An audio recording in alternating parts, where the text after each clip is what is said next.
अपन अगला क्वेश्चन देखते हैं। ठीक है, मैंने एक बेसिक का वीडियो बना दिया था एक पहले, उसको भी आप थोड़ा ध्यान में रखना। आगे देखते हैं, इंग्लिश में मैंने लिखा है, हिंदी में मैं एक्सप्लेन कर दूंगा जैसा कि मैं बार बार कह रहा हूँ। देखिए कैसे करेंगे। The angle of elevation, elevation कौन सा था जो नीचे से ऊपर उठता है, ध्यान रखना। The angle of elevation of the top of A tower, यानी टावर है उसके टॉप का एंगल ऑफ एलिवेशन, यानी नीचे से ऊपर देखते हैं तब angle of elevation from a point situated at the 100 metre far from the foot of tower, यानी टावर है, टावर से उसके फुट से उसकी जमीन में जहां से वो नीचे गड़ा हुआ है वहां से 100 मीटर की दूरी पर यहां से टावर के ऊपर की तरफ देखते हैं तो आपका एंगल बन रहा है कितना, 30 डिग्री का। Find the height of tower, यानी बहुत ही सिंपल क्वेश्चन आपका हो गया। आपको क्या करना है, आपको एक टावर बनाना है।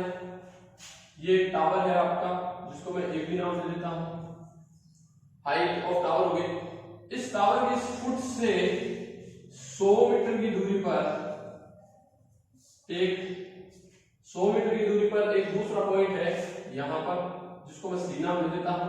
इस सी से top of the tower, tower का जो शीर्ष है वो अगर देखा जाए तो कितना डिग्री का एंगल बनता है, आपका एंगल ऑफ एलिवेशन कितना बनता है, 30 डिग्री का बनता है, ये 90 डिग्री का बनता है। और ये मैंने क्या मानी, हाइट मानी किसकी, टावर की। ठीक है, तो क्या हो जाएगा, पहले मैं लिख दूंगा let the height of tower, let the height of tower क्या मानेंगे हम भाई, ए बी मानेंगे, और जो हमें एच के रूप में है निकालनी है। ठीक है, अगला क्या है, डिस्टेंस फ्रॉम द फुट, है ना, डिस्टेंस ऑफ पॉइंट सी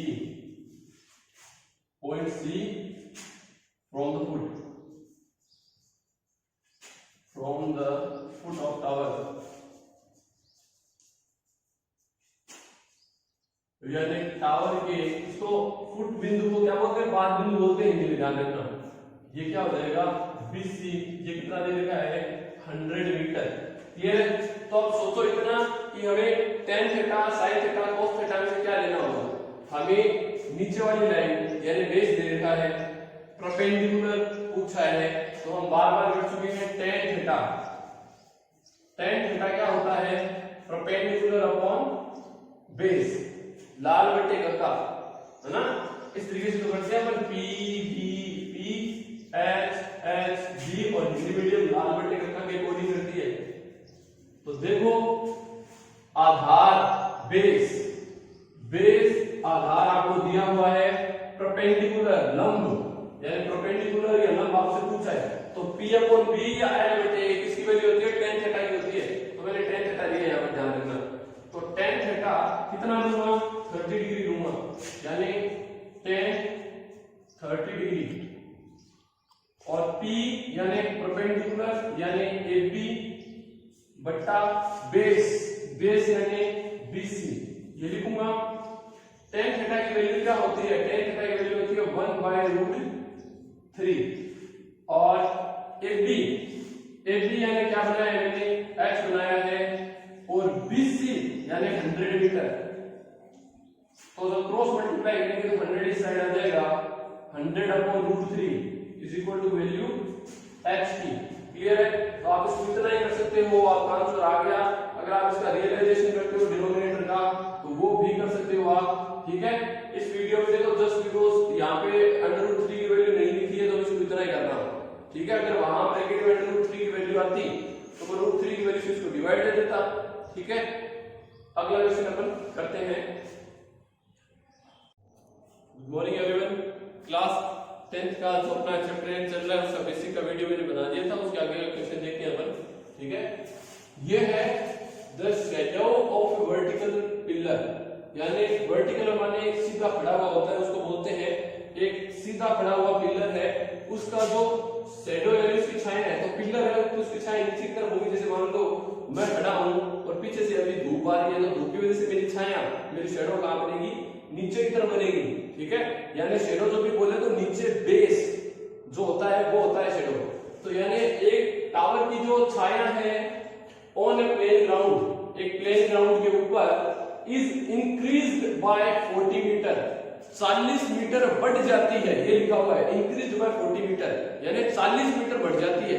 देखो हमारी छाया कब बढ़ती और घटती है, आप जानते हो जब आप सूरज की धूप में खड़े हैं तो आपकी छाया पहले कुछ हो सकता है छोटी हो या बड़ी हो, फिर जब सूरज थोड़ा मूव करेगा, हिलेगा डुलेगा, तो आपकी छाया या तो कम हो जाएगी या बढ़ जाएगी, है ना। शाम के समय या सवेरे के समय हम देखते हैं, शाम के समय जैसे 4 बजे आप अपनी छाया सेट करोगे, फिर वो 6 बजे के बाद देखोगे तो वो बड़ी हो जाएगी, है ना। तो उसी टाइप से ये कह रहा है कि एक टावर है जो अपनी जगह पे खड़ा हुआ है, उसकी छाया जो है, उसकी जो शैडो है वो 40 मीटर एक्सटेंड हो जाती है, बढ़ जाती है, ध्यान रखना। पहले जितनी थी उससे 40 मीटर आगे और चली गई। कब चली गई? When the altitude of sun changes from 60 to 30, जब सूरज का जो कोण है, यानी सूरज जो उसको टावर के टॉप को टच करता है, मान लो उस पे जो अपनी किरणें छोड़ता है, वहां से 60 से वो 30 में चेंज हो गया, तो आपको हाइट ऑफ टावर निकालनी है। यानी इस तरह को जो अपन डायग्राम बनाएंगे वो कैसा बनेगा, ये कह रहा है। एक बार देखो, वो पूरा आपको रफली बता रहा हूं। ये मान लो कि ये सूरज है, ठीक है, और यहां कोई एक टावर है। इस टावर की हाइट तो वही है, पहले ये सूरज, ये मान लो कि यहां है, तो आप जानते हो सूरज जिस पे किरण डालेगा, तो हम हमेशा यहां से इसको नोट करेंगे सूरज वाले क्वेश्चन को। तो ये कह रहा है कि सूरज का जो एंगल है वो 60 डिग्री, यानी अभी इसकी मान लो छाया जो है वो यहां आती है। भाई ये सूरज इस पे यहां से डालता है तो इस साइड की तरफ की तो जो छाया है वो सारी नीचे आ जाएगी। यहां से जो एंगल बन रहा है ना, ये 60 डिग्री का बन रहा है, यानी जिसको अपन एंगल ऑफ डिप्रेशन बोलते हैं। सूरज वाले में एंगल ऑफ डिप्रेशन लेंगे, ये नीचे वाला एंगल 60 का है, तो आप जानते हो अगर ये 60 का है तो ये एंगल कितने का होगा, ये भी 60 का होगा, ठीक है। फिर देखो थोड़े समय बाद में क्या हुआ कि ये सूरज नीचे की तरफ यहां था, अभी नीचे आ गया, यहां आ गया, थोड़ा सा नीचे गिर गया, यानी डूब रहा है सूरज। तो डूबते ही अब इसकी जो एंगल है वो यहां से ऐसे बनेगी दूर, ठीक है। यानी अब ये जो पूरी छाया है वो इतनी बड़ी बनेगी। पहले छाया यहां से यहां तक बन रही थी, क्योंकि जब सूरज यहां था तो नीचे की तरफ छाया इतनी बन रही थी। अब जब ये नीचे आया तो इसकी छाया लंबी बननी शुरू हो जाएगी, यानी अब जो ये एंगल बना है ये 30 डिग्री का एंगल है, और ये वाला जो दूर वाला एंगल है वो भी कितने का होगा, 30 का होगा। आप जानते हो अल्टरनेट इंटीरियर एंगल एकांतर अंतर्कोण के द्वारा। तो ये क्या कह रहा है कि जो सूरज का एल्टीट्यूड 60 से 30 में चेंज हो गया, तो अगर ये 60 था तो ये एंगल भी 60 होगा। ये 30 में चेंज हो गया तो ये भी कितना होगा, 30 होगा। जब 60 से 30 हो गया तो जो शैडो है वो कितनी बढ़ गई, 40 मीटर एक्सटेंड हो गई। यानी भाई इसकी और इसकी दूरी तो ये है ना, ये तो पुरानी वाली शैडो, लेकिन ये बढ़ गई, तो इंक्रीज हो गई या डिक्रीज हो गई या दोनों का डिफरेंस आए, तो ये ध्यान रखना कि दोनों एंगल के बीच की जो दूरी होगी वो होगा डिफरेंस। तो ये डिफरेंस है, तो इस हिसाब से आपका एंगल बन गया। तो इसी को नाम दे देता हूं A B C and D, और हमें फाइंड क्या करना है, find the height of tower. Tower की जो हाइट है वो हमें पता लगानी है, ये पता लगानी है। तो इसको मैं h बना देता हूं एक बार, और चाहो तो इसको x मान लो या bc मान लो, कोई दिक्कत नहीं है। तो मैं इसको देखो कैसे करेंगे अपन, वो आप कर लेना। Let the height of tower h is the angle of 60 degree on the altitude bc, और जो भी है डिफरेंस बिटवीन देम टू आप लिख लेना, क्योंकि मैं वो लिखूंगा तो क्वेश्चन नहीं हो पाएगा, इसलिए मैं सीधा क्वेश्चन कर रहा हूं। इन ट्रायंगल ABC, ध्यान से देखना, अगर दो एंगल आए हैं तो दो ट्रायंगल बन रहे होंगे, और उन्हीं से हमें दोनों से निकालनी है क्या, कॉमन चीज। यानी आपको देखो मैं अभी आपको फॉर्मूला बता देता हूं, तो दो एंगल वाले कोई क्वेश्चन आते हैं तो उनमें आपको सबसे बढ़िया चीज यही है कि आप इनकी जो कॉमन चीज है उस पे कॉन्सेंट्रेट करें। ये एक ट्रायंगल है, ठीक है, इसमें ये लाइन काम आती है, ये काम आती है और ये काम आती है, क्लियर। अब ये 30 डिग्री वाला एंगल, माने ये पूरा ट्रायंगल लेना पड़ेगा, क्योंकि हम तो ट्रायंगल कौन सा लेते हैं, 90 डिग्री वाला, तो हमें ये पूरा ही लेना पड़ेगा, इतना इतना नहीं लेंगे, ठीक है ना, ये पूरा लेंगे एक बार।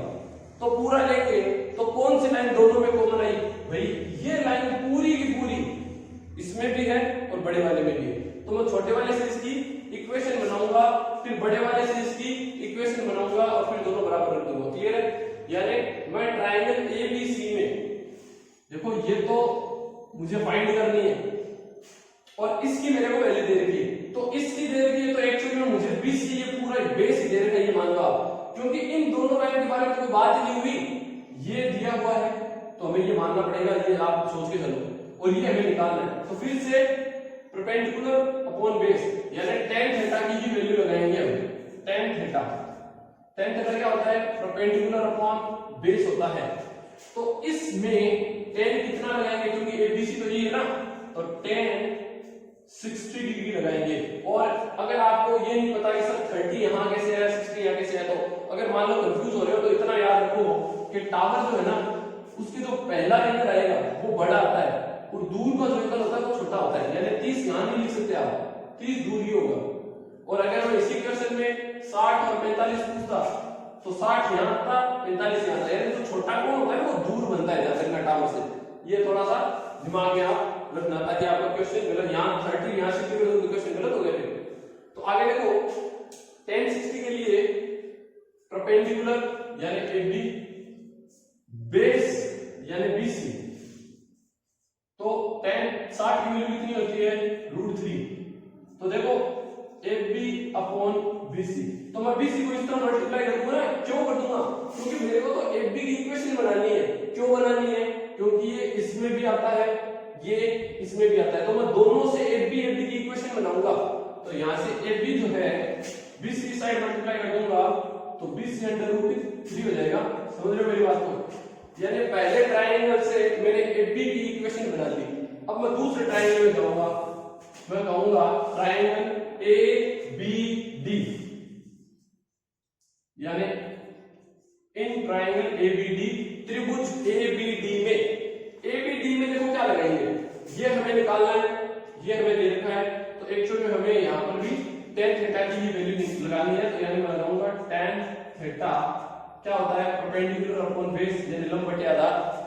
tan थीटा, tan की वैल्यू कितनी लगाऊंगा? 30 डिग्री, यानी tan 30 degree is equal to P, perpendicular तो पूरा ही आएगा AB, B बेस क्या है आपका? देखो बेस ये पूरा BD है, क्या मैं इसको BC प्लस 40 लिख दूं?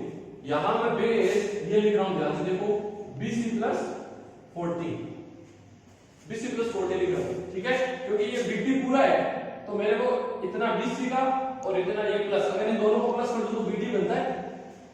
ये लिख दूंगा इसको, या आप चाहो तो वैसे भी लिख सकते हो, एक बार वैसे लिखें क्या, अगली बार लिख देंगे इसको। मैं वैसे लिख रहा हूं, एक बार तो BD लिख रहा हूं, ठीक है? अगली बार BC, क्योंकि जब यहां वैल्यू लगाएंगे tan की 30 की वैल्यू 1/√3, AB की वैल्यू हमारे पास नहीं है, BD, तो BD को मैं पहले बता चुका हूं, BC प्लस 40 लिखूंगा, क्रॉस मल्टीप्लाई करेंगे तो देखो ये जो BC है ये ऊपर आ जाएगा, ये पूरा ब्रैकेट ऊपर आ जाएगा, BC plus 40 upon √3 is equal to इसकी वैल्यू AB की वैल्यू।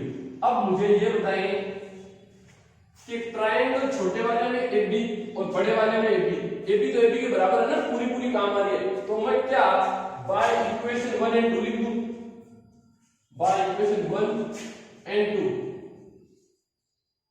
समीकरण 1 व समीकरण 2 से, क्योंकि AB बराबर AB है तो ये हिस्सा इस हिस्से के बराबर होगा। क्लियर है? यानी मैं ऐसे लिख सकता हूं क्या, BC √3 is equal to BC plus 40 √3। क्यों भाई? क्योंकि ये भी AB की वैल्यू है, वो भी AB की वैल्यू है, तो दोनों बराबर होगी। अब ये √3 में इस साइड भेजता हूं क्रॉस मल्टीप्लाई में, तो ये इस साइड आएगा, तो देखो √3 से गुणा होकर के क्या बना देगा? प्रॉपर 3BC, √3 से मल्टीप्लाई होकर 3 बनाएगा और BC बनाएगा ऐसे, तो इस साइड क्या हो गया? BC plus 40। अब देखो BC एक तरफ पढ़ लेंगे तो 3BC तो यहां है, और ये BC अगर इस साइड आएगा तो माइनस का BC हो जाएगा और उधर रहेगा सिर्फ 40। 3BC में से BC गया तो 2BC बचा, यानी 40, और BC की वैल्यू कितनी आ गई? 40/2। BC की वैल्यू आपको निकल आती है 20 मीटर्स। यानी ये जो BC है ये अब आपका आ गया कितना? 20 मीटर्स। तो हमें क्या करना है? हमें तो AB या हाइट निकालनी है, तो मैं ये जो BC की वैल्यू है वो चाहो तो आप यहाँ पुट कर दो और चाहो तो आप यहाँ कर दो, मैं यहाँ कर देता हूँ, ठीक है। तो अब उतना करने के बाद में हमें लिखना है put the value of BC in equation 1 या 2, जो भी आपको ठीक लगे उसमें आप लिख सकते हो। तो मैं इक्वेशन 1 में रख रहा हूं, तो BC ये क्या दिया हुआ है, ये दिया हुआ है BC √3 AB, ठीक है। तो BC की जगह मैं कितना लगा दूंगा 20 √3 मीटर,